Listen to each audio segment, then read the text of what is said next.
Hey there, neighbors and naysayers. May 24th, 2024. Should have taken a video of this a while back, but I didn't. I guess not a while back. 3 days ago. 3 days ago, we weaned all the calves. So 22 calves from the cow herd. We typically run about 25 cows. I think we had 24 calves. Lost 2 calves, unfortunately, in there. One at birth and one then later, bad mother, I guess. But 22 is not great, but it's good for us. I guess the bigger story is how we wean them and how we treat them after we wean. So we typically like to wait on forage being this high and this tall. You can see right in front of me. This is a field we call the pond. It's right in front of my mom and dad's house, and it was built to be a pond. It wasn't built by us. It was built by 2 or 3 previous landowners ago, and it never held water. Our old SCS technician, who I replaced eventually, he was here one day, and I said, you know, tell me the story about what's going on with this pond. And he said, I told him not to build it there. There's a stone ledge right about where those bale rings are, and we've tried to fill it ourselves, and it gets about up to those bale rings, and then it leaks out and creates a wetland downstream, and so it just never held water. But we fenced it out because the dam is hard to manage, and just makes a nice little bull lot, weaning lot, little lot. We got cows that need to go to call, or steers that need to go to the processor as cows go by. We don't typically use it for that, but we do use it the most for weaning this time of year. So as we've calved earlier, our weaning has typically got earlier, but this year, for just a various amount of reasons, we're a little bit late weaning calves. May 30th was always kind of our time, but the grass growth is so strange this spring that it took it this long to get what I consider enough forage in here to get all these calves weaned. So what we do, and it's kind of hard to see because we've got so much vegetation right now, but right in front of me there's a fence. You can see there's another fence over there. So this is the runway that comes from across the road and goes that way, and you can see a gate down there on that end. This is the runway the cows come through to come from the other side of the road multiple times a year, so they're used to coming through it. So we bring all those cows up into that runway, cows, calves, everything, and then I go down there to that gate, and Dad usually comes up here to this far end, and he pushes cows at me, or the whole herd at me, and I just stand down there and sort. I send a cow out one way and send a calf out another way. This time we did it a little differently. I did all the walking. I would walk up here and just peel. I had one fence post in my hand, and I just kind of sorted through the cows. I'd bring 3 or 4 cows at a time and send them out one way, and then bring 3 or 4 calves the next time and put them in here. And then we're fence line weaning, so I don't know if you can see the cows standing out there on the hill, but they can come up here to the other side of the dam, and they can stand here with their babies. This is day 3 of moving calves, or of weaned calves.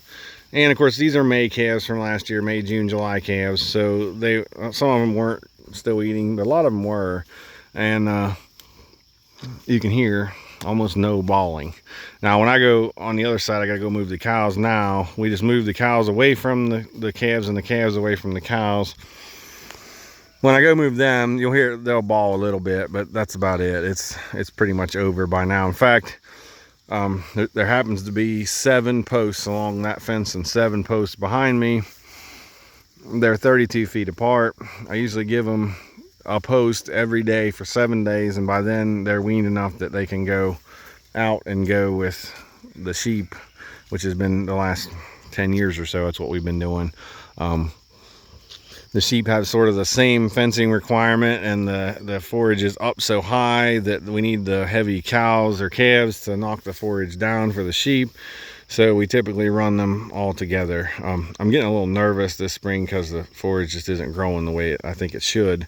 I'm nervous about keeping all these calves, but we'll see how that goes. But anyway, I just wanted to show this is how we've weaned for the better part of probably 20 years now. Fence line weaning, cows on one side, calves on the other. And we wait till we get the forage right, and then we just go ahead and separate them. People are amazed at that separating that I just talked about. It may have sounded complicated, but it probably took us all of 10 minutes to sort all these cows and calves out. The cows know what's going on. They know to head for the gate. The calves really don't know. So typically I can push the cows right out and the calves are just kind of left behind. You will notice that our herd bull is in here. I typically put him or a cull cow in with the calves. They're not old enough to breed yet. So I put them in with him just because he's kind of a calming force on these calves. Last year we didn't put anybody in with them, and we've got a couple that are still kind of wild because of that, because we're in such close quarters here with them and they don't have mom. So it's tough. It's a whole lot easier if you keep kind of a calming agent in here with them. In fact, there's a cull cow over with the stalker steers still to this day, because it's just easier to have a calming force in there with them. But it's how we do it. Every day I come out here, move the calves first, then go over and move the cows. I found that operation's better that way than moving the cows. If I move the cows, the calves will bawl. And I'm just nervous about them pushing against the fence. I've got the fence off when I'm doing all the moves because I don't work fences hot. So I move them. They stay busy while I go move the cows, and usually there's a whole lot less bawling that way. And then we just got a portable tub. You can see the old mineral tub up there. We got it plumbed up with a Job float. There's a hydrant there that feeds that trough. So 7 days and they'll be out of here. And then we'll let this field rest and regrow. Once it gets tall again, this is about a 12-hour stay for the cow herd and the sheep when we put them all together the end of July. So just a quick crash course in how we wean and how we go through. Unfortunately, this field doesn't get clipped much because it's so small and it's hard to get in and out of the gates to get here. But this is the best way we've found to wean. We like to wean them, as I said, 7 days in here, and then I like to do 30 days alone. Dad prefers 60 days. We try to arm wrestle on that. I really, what I want is them weaned and the heifers from last year to have calved again before I put everybody together. Hopefully that will happen this year. We'll see. We have had trouble in the past with cows, heifers especially, H2s, whatever, first time cows, first time heifers. We've had problems with them taking their old calf back when they freshen instead of keeping their brand new calf. So we try to make sure that everybody, at least all the heifers, have calved before we put everybody back together. But it becomes a time crunch too. In July, right before we go to the county fair, it's just easier to move everybody together. I mean, if I could put everybody together today, I'd do it and suffer the consequences, but we just can't. So right now I've got 3 different groups of things moving. The cow herd's moving every day, which Ethan's last day of school is today, so they'll start moving twice a day once we're done weaning. These guys will move once a day. The sheep, if you can hear them, they're back on the other hill. They're not far from here. They'll move every day, and they got the fat steers with them.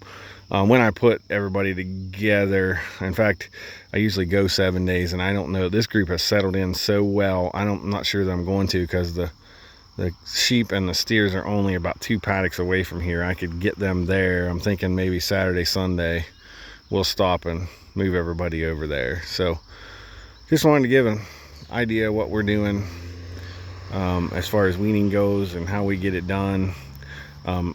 Maybe some of you ask, how do we wean the sheep? We don't. The sheep wean themselves. I never wean a sheep. I did once. I think the first year we bought them, we thought we had to wean them, but we quickly figured out that we didn't need to, and that fencing baby lambs away from their mothers was next to impossible without horse type fence woven wire, because they would just get back with their mothers anyway. So we just let them wean. They're only going to have 1 a year, and most of them are weaned within 6, 8, 10, 12 weeks. We don't see them eating even into the winter. One other thing, I guess, and this is long, but pink eye is starting to be a concern here. And I know some of you are looking at all these seed heads and saying, well, yeah, it's a concern. Well, it is and it isn't. I mean, we feed Redmond salt and kelp. That typically knocks our pink eye way back. Unfortunately, I'm just really busy, and sometimes I don't get those salt tubs refilled right away. But I make sure I keep these guys on good salt and good kelp meal. And typically I don't have any pink eye issues. I got one cow that's kind of water, and she does every year, all the time. So I'm not real concerned about it just yet, but it's been so dry here and hot that it is a concern, and we're just feeding kelp meal and Redmond salt like we always do. I won't go as far as to say I never had pink eye since I've been doing that. I have a couple times, but it's never been terribly bad to where I was really concerned about it. They get it.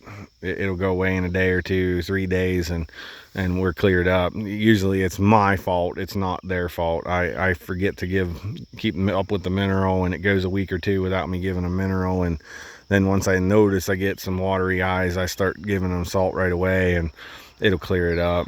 And I really don't know the science or magic behind that. You may say it's voodoo. You can if you want. I don't care. I know what works, and I know what I can do, and I don't vaccinate for it. So that's what I do, and that's what works for us, and we don't really have any pink eye issue. It really, even if we get it, doesn't seem to affect gain all that much. They'll clear up and they'll be fine, but I haven't had a major outbreak of pink eye in a long time. We get maybe one, I wouldn't even say one a year, probably a half of one a year. Some years there's several, and we go years and years without any. So I don't worry about it, and you can see from this field that we really don't need to clip this. I mean, once we get done, it's pretty well mashed down and it's finished. We need to get in here and get some of these multifly rose bushes, but other than that, it really doesn't need clipped when we're done. And in fact, the calves right now are standing in a patch of Canadian thistle, and there was a piece where they were just at the day before, and it's all just mashed into the ground. So it's really not a concern. I'm not worried about these seed heads and any little bit. It used to freak me out, but now it's not a big deal at all. So with that, I'll say we'll see you next time.